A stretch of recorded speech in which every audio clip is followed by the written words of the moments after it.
Пренамена на просторот, нови апарати, подобрување на кадровскиот потенцијал и инфраструктурно доуредување и се неопходни на општата болница во Куманово со цел подобрување на здравствената заштита на пациентите. Директорот на болницата Стефан Трајановски информира дека веќе се изготвени 3 проекти. Проект за реконструкција и пренамена на просториите што сега се користат од страна на физикална терапија, проект за пренамена на ковид болницата во физикална терапија и проект за амбуланта за итен прием на гинекологија кој што ќе биде сместен во делот на стариот ургентен центар. Освен овие проекти се планира и проект за реорганизација на сообраќајот внатре во болничкиот круг и пренасочување, односно излез кон улицата 11 ноември, меѓу Кумановци попозната како Бединска улица. Откако ќе бидат добиени потребните дозволи за употреба, пациентите со термини ќе се прегледуваат во така наречената сина зграда, а итните во ургентниот дел. Моја идеја е тој простор, овој неискористен од ковид болницата, да го искористам со сместување на ковид болницата и доколку бидејќи просторот, видите, зафаќа над 600 квадрати. Значи тоа е огромен простор. Така да ќе остане и за некои други дејности кои исто така појавуваат потреба за простор кои ќе бидат сместени во иднина таму. И има пропишано постапка и во дел на градежниот аспект на анализа соодветна и извршување на соодветни зафати, и во делот на противпожарна заштита. И таа постапка ние имаме добиен од Министерство за здравство, која што треба да ја изодиме за да добиеме дозвола за употреба. И потоа ние ќе дадеме и соодветна намена и функција на тој простор. Остана уште еден дел, и уште еден елаборат. Ние извршивме елаборат за архитектонска соодветност и изграденост. Потоа елаборат за и извршивме интервенција на електричната мрежа, за да биде доволно стабилна и сигурна за сите можни апарати кои што ќе бидат приклучени да не направат инцидент кој што би можел да предизвика пожар. И остана уште една анализа за сите апарати кои што ќе бидат вклучени да се изработи анализа и елаборат. Значи, на сите апарати во болницата моментално е во тек се врши елаборат со кој што ќе може потенцијално да бидат вклучени, да бидат безбедни со вклучувањето од пожар, безбедни со вклучувањето во болницата, во ковид болницата. И кога ќе ги завршиме сите тие постапки, ќе аплицираме до Министерство за здравство за соодветна дозвола за употреба. Кога ќе добиеме дозвола за употреба, таму ќе биде дислоцирана физикалната терапија, ја мислам во едни многу поубави простори него сега што е. А овие постоечките простори, што ми идеја со нив? Значи, самиот изведувач, кога ја правил оваа плава зграда, ние што ја викаме, е правена со намена за администрација и амбулантска дејност. Сместувањето на физикалната терапија тука предизвика да сите амбулантски прегледи, кои што се термински, хронични прегледи, се лоцираат на многу тесен простор. А тоа е, знаете, новиот ургентен центар. И што се случи? Во новиот ургентен центар што имаме? Имаме компјутерска томографија за итни случаи и за термини. Имаме рентген апарат за итни случаи и за термини. Имаме амбуланта ортопедска за итни, за термини и за скрининг, прегледи, ехо на колчиња кај новородени. Там се наоѓаат и терминските прегледи на колегите хирурзи, таму се наоѓа и итната амбуланта хирушка, таму се наоѓа и итната интернистичка амбуланта. Во еден мал простор, во една зградичка, која нема ни просторно, ни архитектонско решение за таква намена, висока концентрација на луѓе и на пациенти. Дополнителен проблем представува и улицата каде што се наоѓа ургентниот центар, бидејќи е слепа, вели Трајановски. Веднаш, кога се активира овие амбуланти, се создаде сообраќајен чвор. Веднаш санитетските возила се наоѓаат често пати заробени во сообраќајот таму. За жал со случаи итни во нив. Идејата ми е со пуштање на ковид болницата во функција, да се дислоцира физикалната терапија там, да се ослободи овој простор што си е за термински и хронични прегледи, за амбулантски прегледи. Сите непотребни прегледи и задржување на луѓе во ургентниот центар, стар и нов, јас со отворање и на итен прием гинеколошки во тој дел ќе ги пренасочам сите итни приеми во ургентниот центар. А сите хронични прегледи ќе се пренасочат кон сината зграда. Исто така, веќе имам упатено неколку барања за дополнителен рентген апарат и компјутерски томограф, со што би обезбедил и терминските прегледи за рентген снимки и компјутерска томографија да бидат лоцирани во болничкиот круг, со што максимално би го растеретил сообраќајот во слепата улица. Деновиве комплетно е расчистен и дворот на болницата. Изнесени се 4 тони шути смет, информираат надлежните. Останува да се дислоцираат 10 хаварисани возила кои со години наназад заземаат простор, а не се во функција.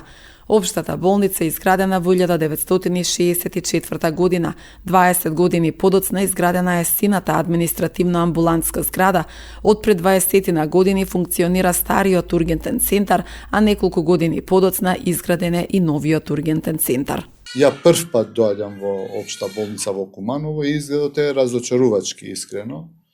Не дека само во Куманово, во повеќето болници со ретки исклучоци, изгледот е ваков и сериозно треба да седнеме и да разговараме што можеме во идниот период да направиме. Секако немаме магично стапче и да кажеме дека од идната година или од оваа година ние се ќе средиме, бидејќи е невозможно.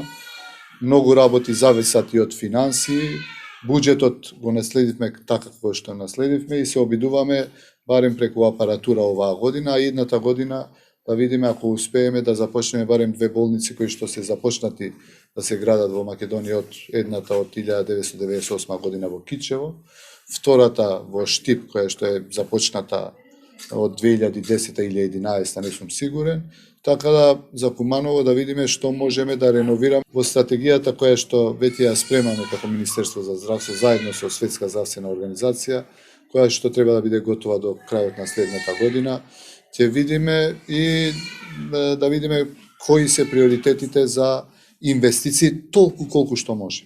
Министерот за здравство Арбен Таравари при посета на општата болница во Куманово рече дека новата стратегија која ја подготвува Министерството ќе биде готова до крајот на наредната година и ќе ги утврди приоритетите за здравствените установи.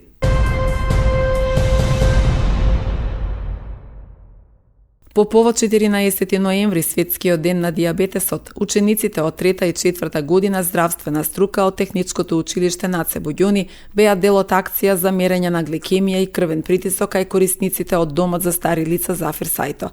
Акцијата беше организирана од Сдруженијето на дијабетичари од Куманово во соработка со училиштето и Домот за стари лица.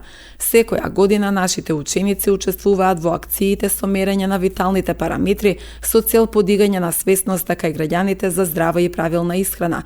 Дијабетесот може да се третира и неговите последици да се избегнат или да се одложат со диета, физичка активност, лекови и редовни прегледи и лекување за компликации, велат од Средното училиште Наце Буѓони.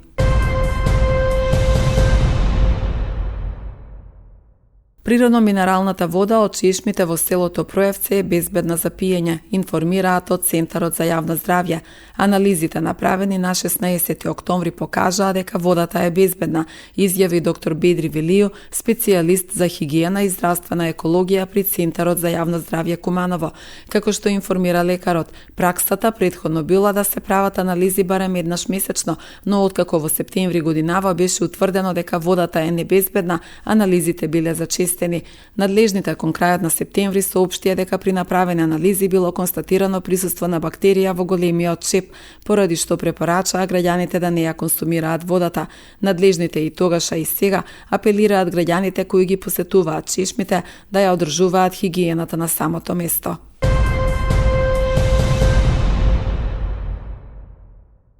Министерството за внатрешни работи ги известува граѓаните дека е забележана зголемена активност на измамници, кои преку социјалните мрежи се представуваат како финансиски советници и најчесто нудат услуги за тргување со криптовалути. Овие лица се рекламираат со лажни профили или спонзорирани реклами, често ветувајќи висока заработка и брзи добивки, со што успеваат да ги привлечат жртвите кои бараат начин да инвестираат. По воспоставувањето контакт преку социјалните мрежи, измамниците комуницираат со жртвите преку телефонски повици, користејќи VoIP броеви, кои обично изгледаат како локални броеви за да стекнат доверба. Во текот на разговорот тие ги убедуваат жртвите да инсталираат софтвер за далечински пристап, под изговор дека им е потребен за да им помогнат со поставување на платформата за тргување.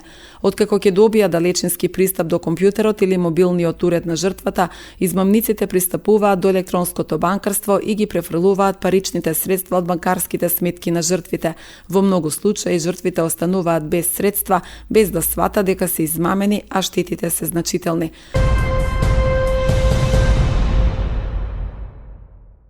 Незадоволителен е интересот за примање на ХПВ вакцината кај децата, информираа надлежните од Здравствен дом Куманово. Лекарите велат дека од мај годинава 9-валентната вакцина против ХПВ е достапна за сите, и за девојчињата и за момчињата. Целта на вакцинирањето е девојчињата да се заштитат од карцином на грлото на матка, а кај момчињата да се спречи да ја пренесуваат инфекцијата и да бидат заштитени. Инаку според податоците, околу 150 жени годишно се разболуваат од карцином на грло на матка. Вакцината кај нас е застапена и според календарот за имунизација се дава кај дечиња во 7 оделение, односно со навршени 12 години старост. ХПВ вакцината, како и самото име што кажува, значи ХПВ, штити од хуман папилома вирус и инфекциите кои што се предизвикуваат најчесто и се пренесуваат по полов пат. Меѓутоа, не мора секогаш да значи дека таа инфекција може да биде пренесена по полов пат и постојат и други начини за пренесување преку облека, преку постелнина и така натаму. Меѓутоа, оваа вакцина, значи ХПВ вакцината, штити од, како што реков, инфекции предизвикани од хуман папилома вирус, кој што најчесто е причинител за карциномот кај женските, односно на матката кај женската популација. Во последно време, од голем број студии што се направени, се согледува и дека хуман папилома вирусот, односно ХПВ инфекциите предизвикуваат и многу зачестени инфекции и кај машката популација, така да од ова година, значи до сега се вакцинираа само девојчињата во 7 оделение. Воведена е 9-валентна вакцина Гардасил, која што почнавме да ја даваме и кај машките дечиња. Така да со ова вакцина се опфатени во 7 оделение како девојчињата, така и машките. Вакцината кај машките дечиња, значи во другите земји се даваше и порано, меѓутоа кај нас ова година за прв пат е воведена и како една новина што се случува кај нас, може да кажеме дека имаме позитивни согледувања во однос на тоа дека има заинтересираност кај машките дечиња заради примање на ова вакцина. Заинтересираност за ХПВ вакцина во основните училишта, да кажам, дека не задоволува кај нас во Куманово. Оваа вакцина сега кај нас што е 9-валентната вакцина и самото име кажува, значи штити од 9 соеви на хуман папилома вирус. Тоа се 6, 11, 16, 18, 31, 33, 45, 52 и 58. Тоа се тие соеви кои што се смета дека се најканцерогени и кои што го предизвикуваат овој канцер. Секако треба кај нас да проработи свеста дека ако нешто можеме да го спречиме и не мораме да го лекуваме. Така да подобро да размислуваме на она што се може да спречи ова вакцина како превенција, нели, во заболувањето и во ова се да кажам, пораширена болест. Така да апелирам до совеста и свесноста на родителите, затоа што утре некој родител може да си каже и детето, значи може да каже, еве, имаше со што да ме заштитите, не ме заштитивте, значи ако евентуално дојде до болеста.